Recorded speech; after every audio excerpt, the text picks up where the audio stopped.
emotional intelligence is a better predictor of success than intellectual intelligence. So that soft stuff, it really does matter. And in study after study, it's shown that, companies that don't pay attention to that stuff, they will pay for it eventually in one way or another, whether they can't keep their people or whether, it's in the bottom line. This is Brand Story, a podcast celebrating the stories of real people who are making an impact on brands, business, and the world around them. Welcome to Brand Story. I'm your host, Steve Gilman, and my guest today is Connie Hess. Connie is co-owner and partner of Valley Engineering here in Virginia, where she has worked for 22 years. And Valley Engineering is a firm that provides civil, mechanical, electrical, plumbing, engineering, and commissioning, construction management, landscape architecture, planning and survey services. You all do a lot. So hi, Connie, welcome. Hi, thanks for having me. Yeah, thanks for joining us today. I really appreciate it. Absolutely. I think it'll be really fun to talk to you today. So you had a background in financial services before you joined Valley Engineering. Can you tell me how you came to move from finance to engineering? Interestingly enough, I was in finance and was a broker and had a client that was buying an engineering firm, and he knew that the engineer that he was buying this firm with was a good engineer but not a very good business person. So he asked if I would come in and run the engineering firm, and and then we bought that original partner out in 2003. So so it's been pretty awesome. So now you're the other partner now. Yes, I am. We actually have a third partner as well. Oh, that's exciting. So really you got into engineering just because there was an engineering firm that needed your financial background. Yes, absolutely. That's really good. So I've read that an article in the DNR where you talked a little bit about how engineering, like construction, can be a really male-dominated industry.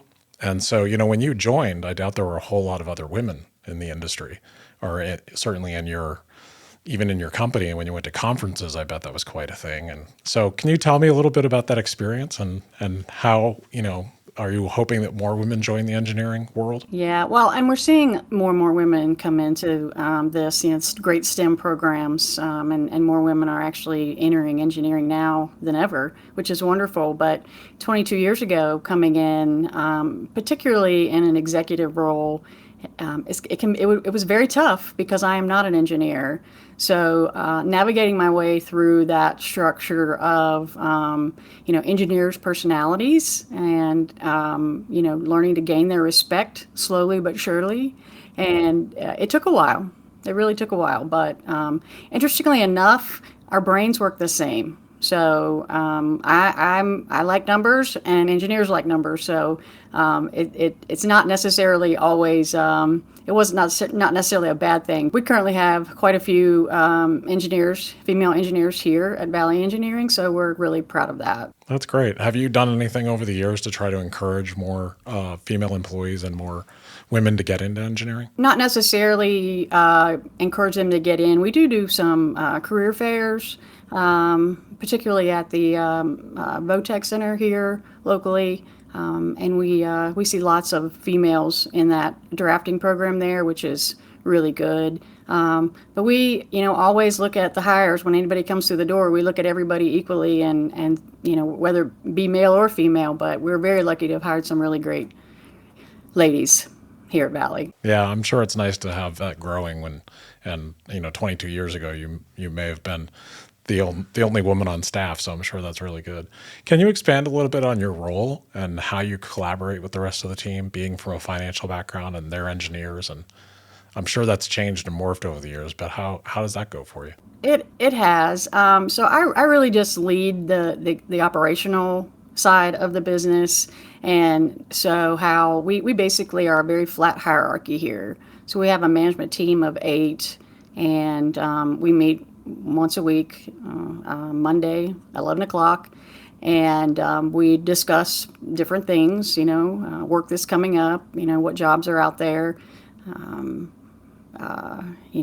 workload, what's in the pipeline, our RFPs, which is how we get our work, personnel issues, whatever. And we really are a very flat hierarchy in terms of we really take into account everyone's thoughts and input in making any type of decision for the company. So, and that has really changed over the years. I would say it was more top down decision making in the early days, maybe because we were a smaller company and it had to be more so that way. But now that we've been in business quite a while, it's kind of a well oiled machine. And I'm really proud. I have a young lady that is my director of operations, and she's been with me since I believe 2011.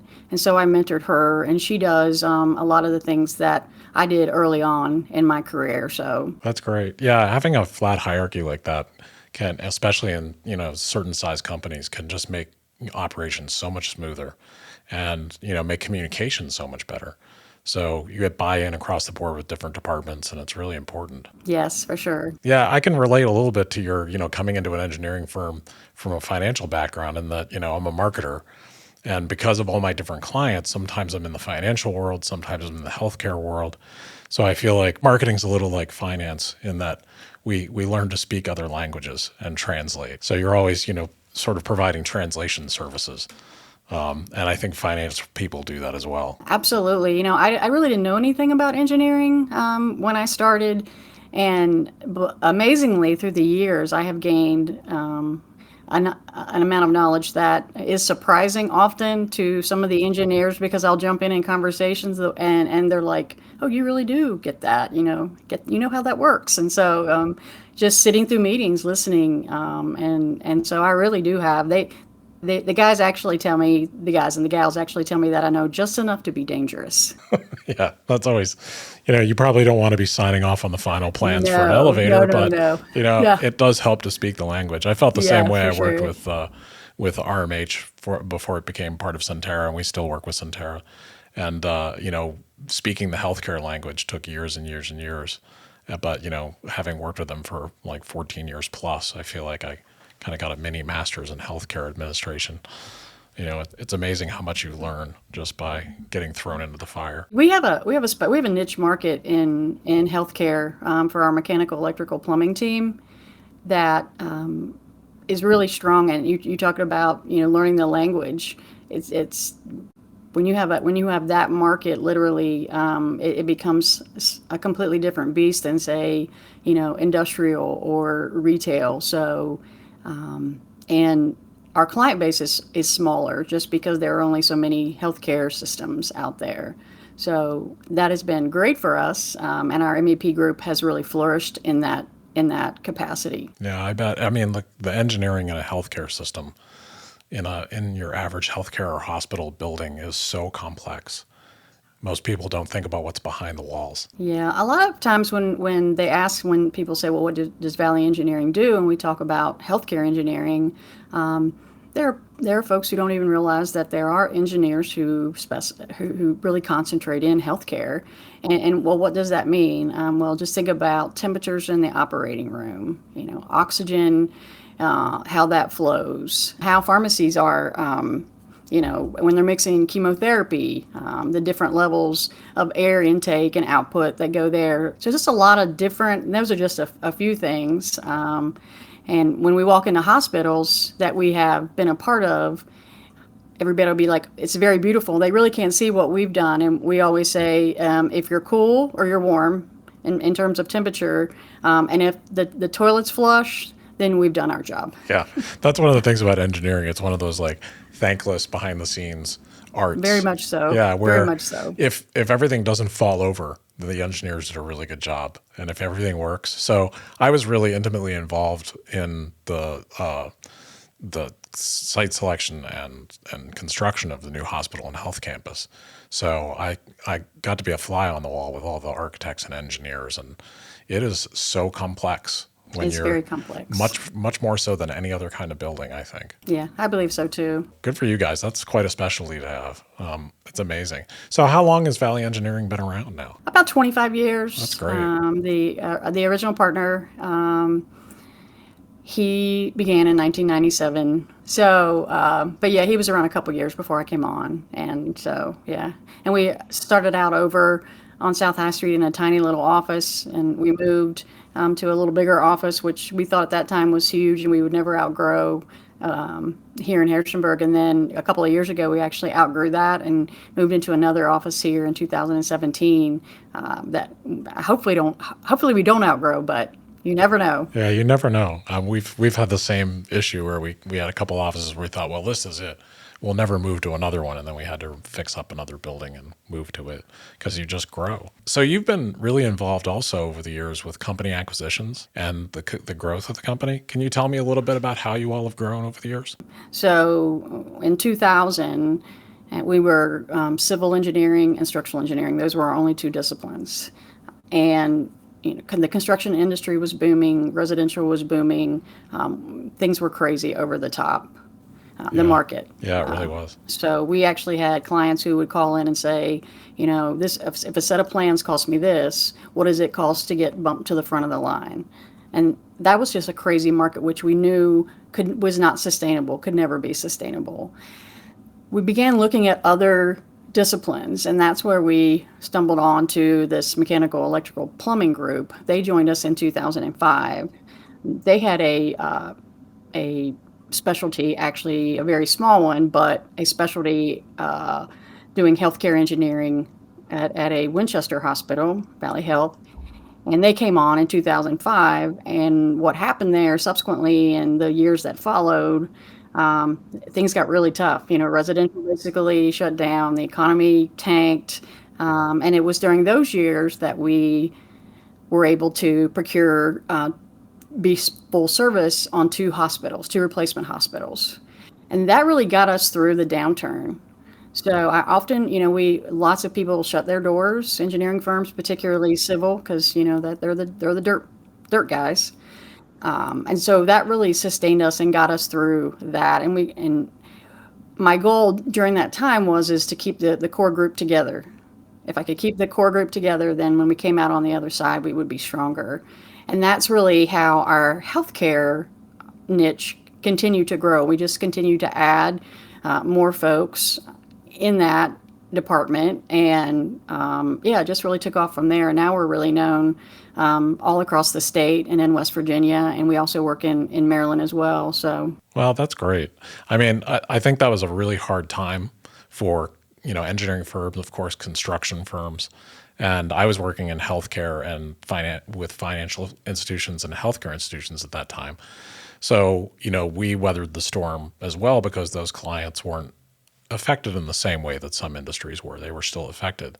But I think, those years we added a lot of expertise too in digital and in some services that we wanted to add because it is a time to pull together and sort of look at how do we come out of this because you're going to come out of it.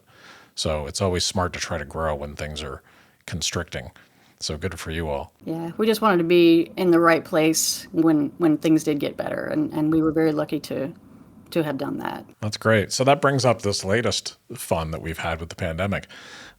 So that recession was a whole lot of fun. How is the whole coming through the pandemic as an engineering firm for you all gone? Well, interestingly enough, we do healthcare, so and that was a double-edged sword. So a lot of projects got put on hold because they didn't want people in the hospital, but a lot of projects got kicked up because hospitals needed to convert space for COVID patients. So we were able to jump in and help them with that, and that has continued to kind of ebb and flow just really throughout the year as if when the pandemic surges, we'll have a call. But we also see a significant healthcare and just significant rise in just healthcare in general kind of coming back. They know they need these things, so they can't continue to push them off. This virus is going to be here regardless. So it's a matter of protocol and how do we get in there and work safely. And the civil guys never really slowed down, which interestingly enough, civil is the first step in any new building. So if the civil guys are busy, it's a pretty good indicator of the economy. So as long as they stayed busy, then we're pretty confident that things will pick back up. And we really did not see any kind of slowdown during that time. So we had to make a very quick transition to be able to work from home. which I will give my teams kudos for because they were able to move and shift very fast, and they actually were super productive at home. And we still have somewhat of a hybrid type of schedule here now. Us too. Yeah, I found we went through the same thing. Our work didn't slow down. We just had to do it differently. And I was amazed by, you know, I don't think you ever really know it till you experience it, but how resilient and how much people stepped up to be able to work from home and balance everything that was going on and still, you know, shoot for the fences. It's amazing. People have amazed me, and we still have a hybrid work environment too, which I think everyone likes better as well. Yeah. Well, I think flexibility in the workplace now is something that you have to have. Yeah, If you don't have that, you're not going to keep employees. no, I agree. And I think it's even more important now than it's ever been. So good for you. Good for you for embracing it. I think some companies are stubbornly trying to go back to 2019, and I'm not sure going back in time really serves any of us very well. It doesn't. And interestingly enough, we when we came back, we were working 5 days. And the leadership team brought up, they said, hey, why don't we work until noon on Fridays? And then if you have work, you'll have to stay obviously and get it done. But if you can get all your hours in and be done at noon on Friday, we can get out of here. So we did that. I said, we'll try it and see, how it affects our productivity. They amazed me once again. It's another perk, flexibility. They love it, so they work and get it done, and so it's really beneficial for everybody. It's a benefit that we don't have to pay extra for. So, but yeah, they make it work. So I applaud them. We have a great team here. Yeah, isn't it amazing? People really do surprise you, and I think the more you can have the work fit their life and have flexibility, it means you have a good team because you don't have to watch over them and micromanage their behavior. So I think that helps a lot. Yeah, we just made a rule with our company of like you get to choose whether you work from the office or work from home. Just do it how you feel, and we'll see how it goes. And everyone's productivity is better, in my opinion. It's amazing. I think people like the hybrid. They like I they do like too. the freedom to choose. Yeah, I think we all do because we're all responsible adults. We know we Exactly. need to get done, and then we all have all these other demands on our time. So, I think that be in the office from whatever to whatever world was not making the most sense in the modern world anyway. And particularly with technology, Yeah, we're working from home all the time anyway. So not in the same capacity, but literally answering emails, So we were doing some of that before. It's just kind of expanding it to, you know, actually make it better, in my opinion. I think my productivity went up because, I have an iPad with me everywhere and I can just whip it out and do whatever I need to do, So I like it better as well. So I've read that you formed a high performance group training program and you started that and developed the idea. Can you tell me a little about that? Yeah, interestingly enough, it was about 2013 when I went to some training in Florida, and I ran onto a particular speaker who just really inspired me with the message that he gave. And I remember one of the key takeaways from that for me was the story about being late.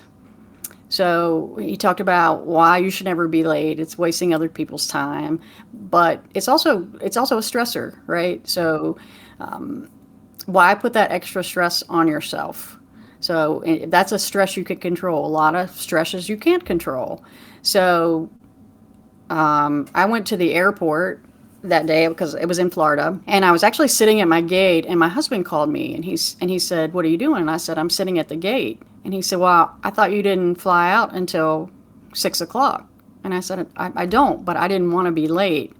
And literally, with the exception of a few cases, I have not been late since then, That's great. which is pretty amazing. Yeah, so that's a stressor you can control, and that's sort of an easy thing that you can address if that's something that you have trouble with. But again, wasting other people's time when you're late is it's really rude. So, but yeah. Anyway, so I came back and again, I think we were coming out of the economy was recovering, and we needed something to kind of jumpstart our company. And so we were having some trouble with company culture, how we treated each other. And so we started to, in the managers' meetings on Monday mornings at 11 o'clock, I started taking them through some what we call lessons or primes. And they're very simplistic. They started out with sort of identifying our core values and then agreeing to how we were going to treat each other. Yeah, that's so important. Yeah, absolutely. And I think one of and we have, I think there's 68 primes, so that's 68 lessons. And literally, the favorite lesson that keeps coming back is what we call the red dot moment. And the red dot moment is where you can kind of walk in to anybody at any time, and as long as it's truthful, helpful, and you're saying it at the right time, you can say whatever you need to say, and there won't be any repercussion. And you saw me look because we actually have it taped to we all have it taped to our computers. We're trying to remember to, be respectful of people, and it's very simplistic. But at the same time, when you start to think about those things and how you treat other people, and it becomes, something that's almost policed, right? So you don't want to go against what the culture that we've identified, and it really changed the entire dynamic of our company. And that's a little simplistic to the program in entirety, but yeah. So we rolled it out for the managers in 2013, and then we actually started rolling it out to the entire company in 2015. That's great. Yeah, and our revenues increased about 25%. Wow. So yeah, everybody was happier. Well, being intentional about how you treat each other is so important. It's so much more important than any sort of management training or any kind of even like, workplace structure that you can impose on employees, like the golden rule stuff and good communication. Like that's it. Like especially the good communication part and being able to be open with each other. So that's really cool. And do you find that company culture is really important to you? Company culture is everything to us. So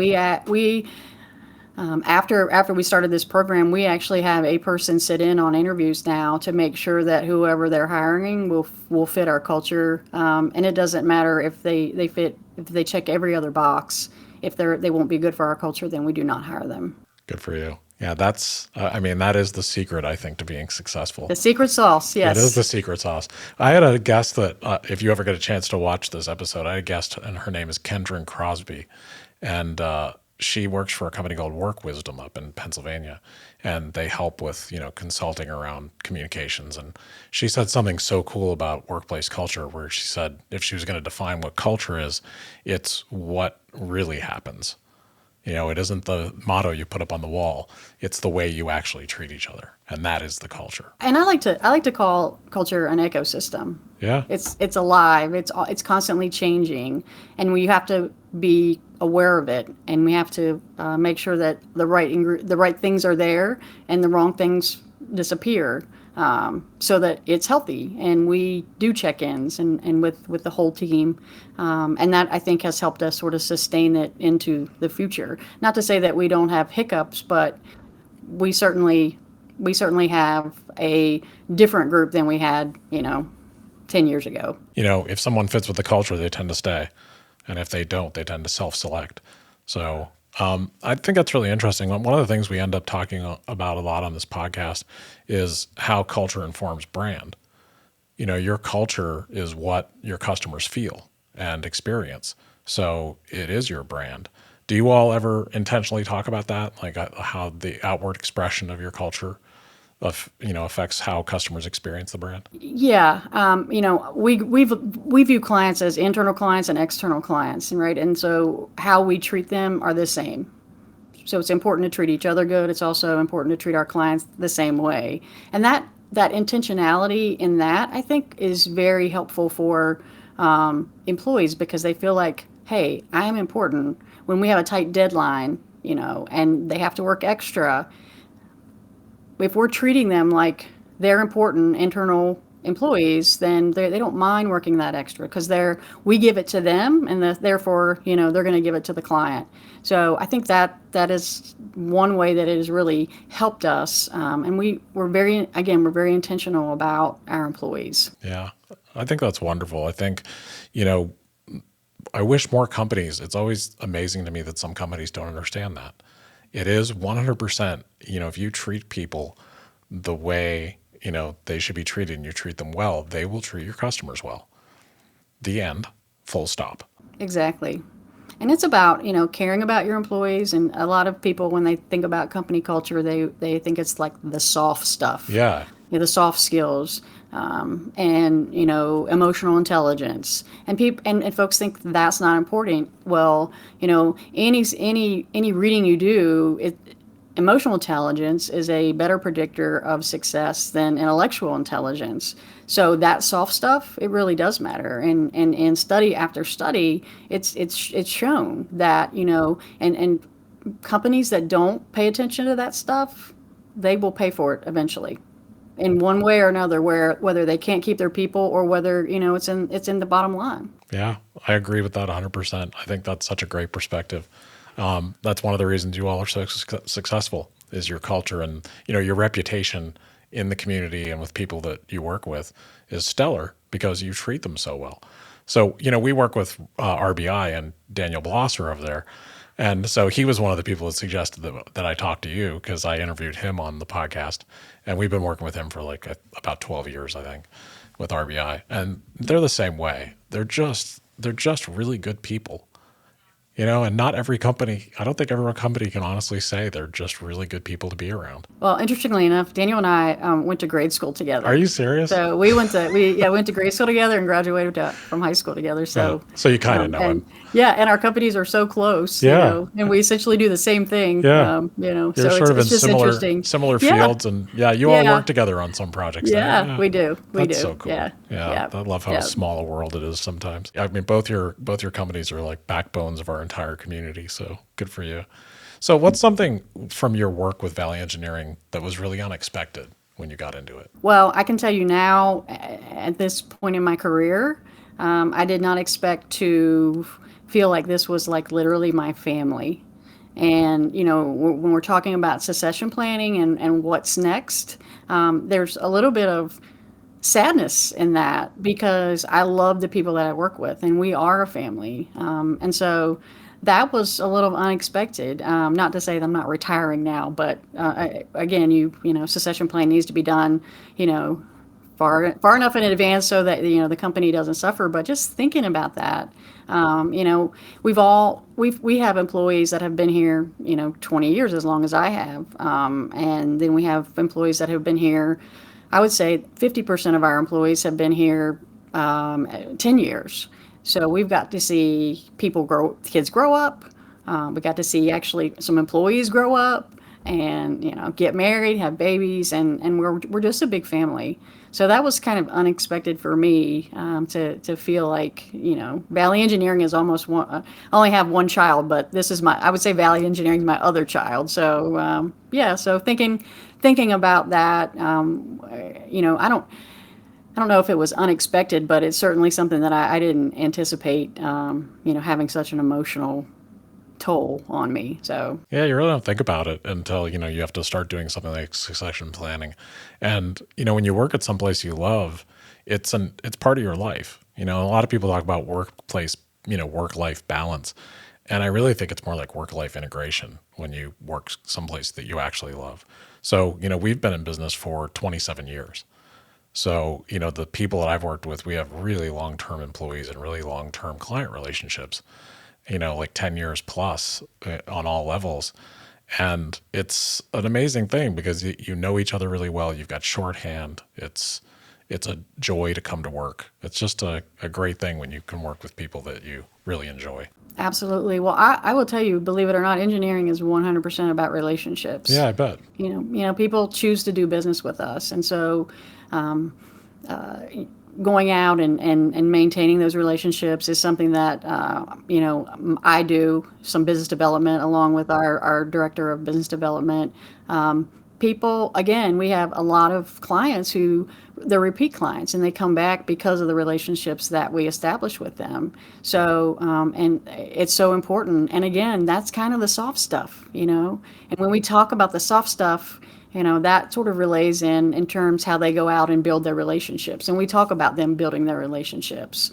So, meeting our folks when they go out and, trying to get new work or whatever it is. I say, Carl Snyder, who is our director of civil engineering, I've really seen him blossom in the past couple of years in his relationships. And it's just so wonderful to sit back and watch, the folks that he's kind of brought in. And he's really just at the top of his game, and I'm so proud of him. But a lot of that, I think, takes root in, us being very intentional about our culture, both internally and externally. Yeah, it really does. I mean, it's really an expression of your culture, and watching people grow like that is a big part of the satisfaction that I'm sure you get from your role. That's really really great, and that sort of approach where obviously you're going to treat your customers the same way you treat your employees, and I really admire that. We have a saying here, because we're in marketing, that we just live our clients' brands with them, because if we can't wake up and like really care about it, then why market it? If we don't believe, we can't really put our hearts in it. So those relationships are real, and then when one of your like your clients, when one of them has changes and they're going through something, you go through it with them. Absolutely. Absolutely. And we literally do that. I I'm mean, we've sure. seen in 22 years, I've seen a lot of things happen, and both highs and lows. So, and we're definitely have been there for each other. Yeah, that's pretty cool.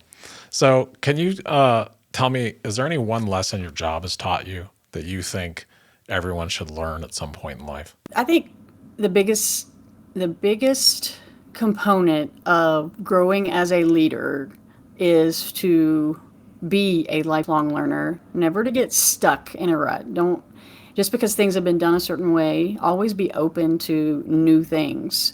I see so many people go through their careers and they get kind of stuck and they wonder why. And, reaching out to them and doing some coaching. And as we're talking through that, you suddenly realize that they're the problem. The state of mind that they're in, they are the problem, because they're not allowing themselves to learn anymore or be open to new things. And I think you see this a lot with folks who are starting to exit the job market. But I think it's important to, if we start a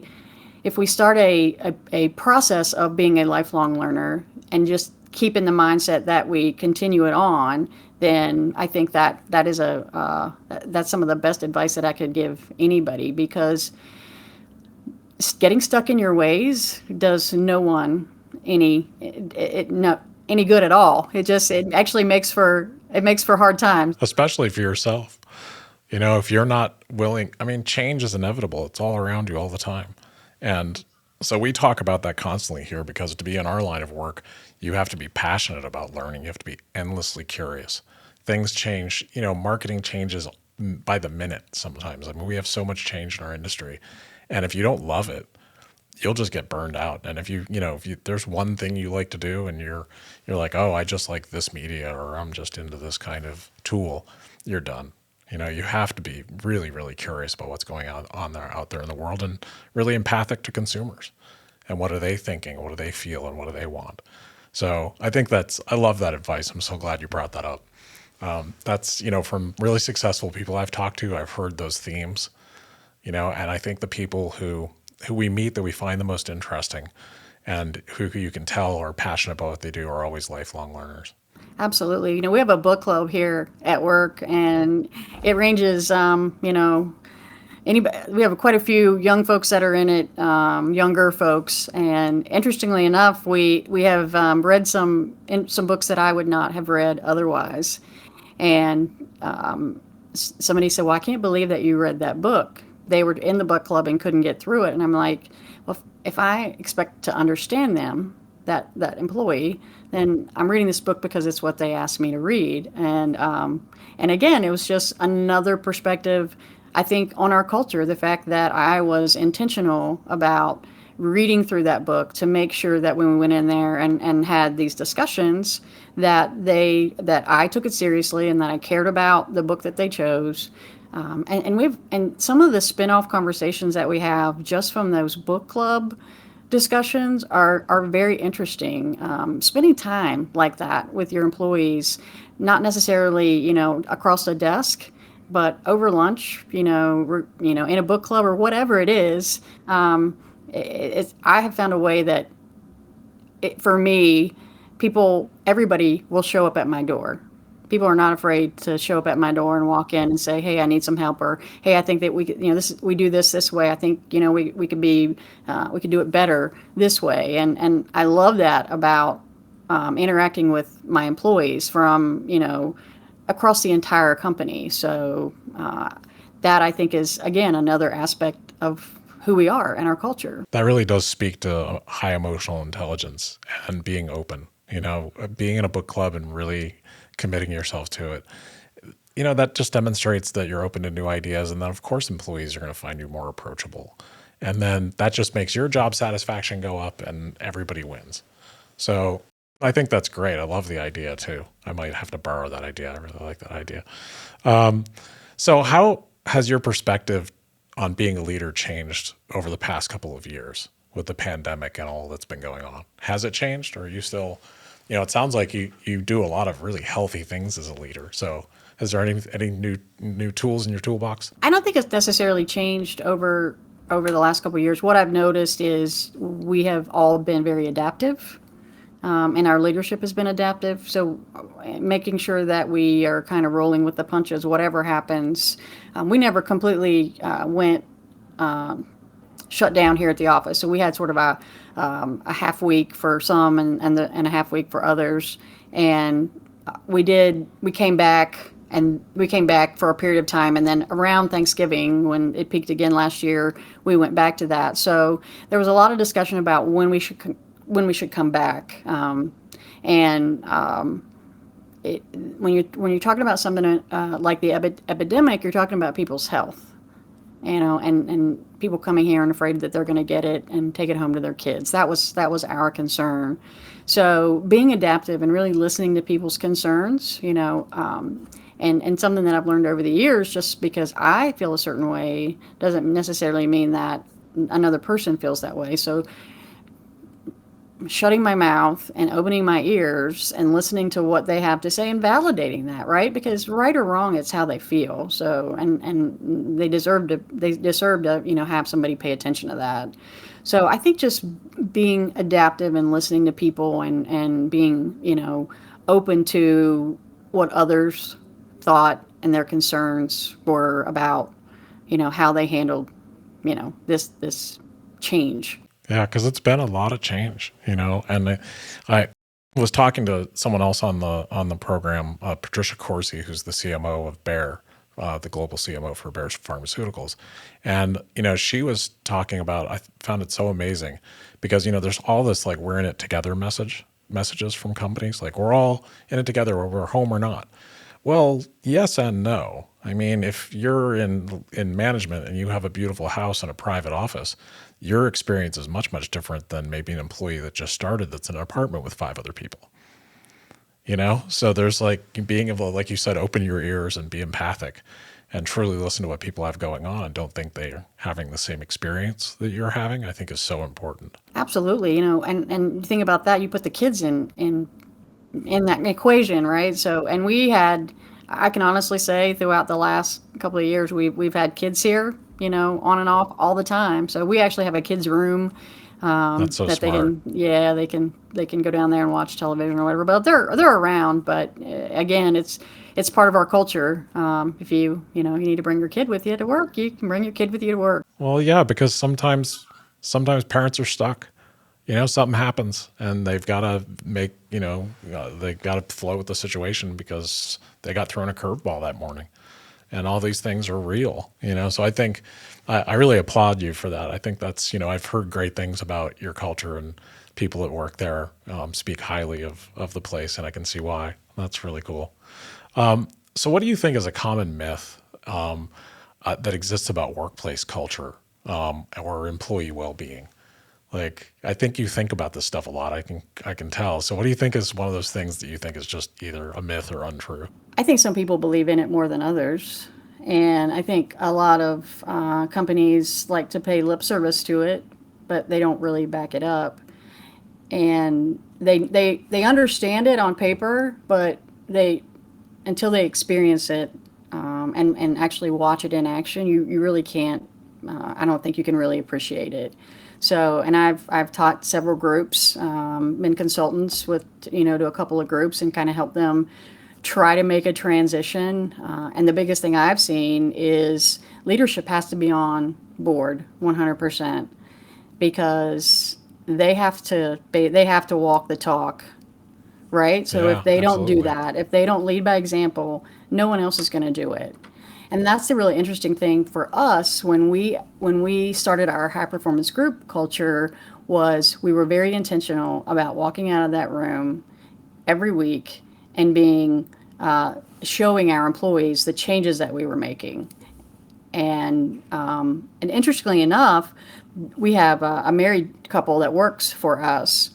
And about 6 months into the program, she came to my office and she said, I don't know what you're doing in that room, but you need to do it outside of that room because I don't know who this person is that comes home at night anymore. Like, he is so thoughtful, and so intentional that it's crazy. We want to do it. And honestly, that was the catalyst for us to roll it out to the whole, Wow, that's so to cool. the, yeah, to the whole group. So, I think people talk about it, but they really don't put the effort forth to actually execute it. Yeah. And there's a lot of lip service and mottos and not a lot of like real human action and conversations.